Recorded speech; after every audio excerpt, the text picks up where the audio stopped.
बर्तन बड़ खबर पानीपाग को नहीं बड़ सूचना नुआ अपडेट मारी आसुची पश्चिमा झड़ प्रभाव में आज राज्यर 7टी जिले में प्रबल वर्षा नहीं सतर्क सूचना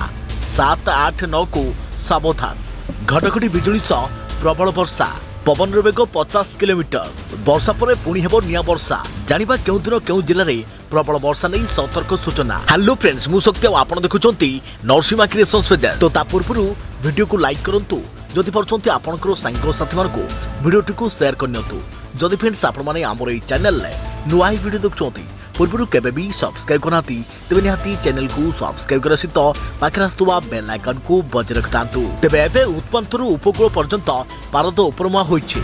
आज आकाश मेघाच्छन्न रही गतकाली राज्यर 8टी सहर में तापमात्रा 38 डिग्री अतिक्रम करिछे तेबे आसंता 5 दिन पर्यंत उपकूल ओडिशा को तातीरु निस्तार नाही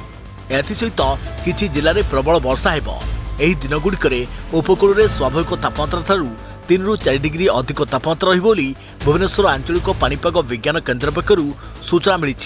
तेबे किछि परिमाण रे आश्वस्ति तेबे पश्चिमा झड़ प्रभाव में अभ्यंतरण ओडिशा को तापमात्रा किछिटा आश्वस्ति मिलिबो आज ठारू राज्य में पाग बदली जिवो 7, 8 एवं 9 तारिख पर्यंत आकाश मेघाच्छन्न रहिबा सह गोटे दुटी स्थान में प्रबल वर्षा हेबो किछि स्थान में स्वल्परू मध्यम धरणर वर्षा हेबो एथिसह आज राज्यर 7टी जिले में वर्षार संभावना थिबा बेले 8 तारिख 14टी जिला एवं 9 तारिख में 7टी जिला को कालबैशाखी सतर्कता जारी कर जाइछे तेबे गत 24 घंटा मध्य तालचेर और संबलपुर में सर्वाधिक तापमात्रा 38.6 डिग्री सेल्सियस थिबा रेकर्ड कर जाइछे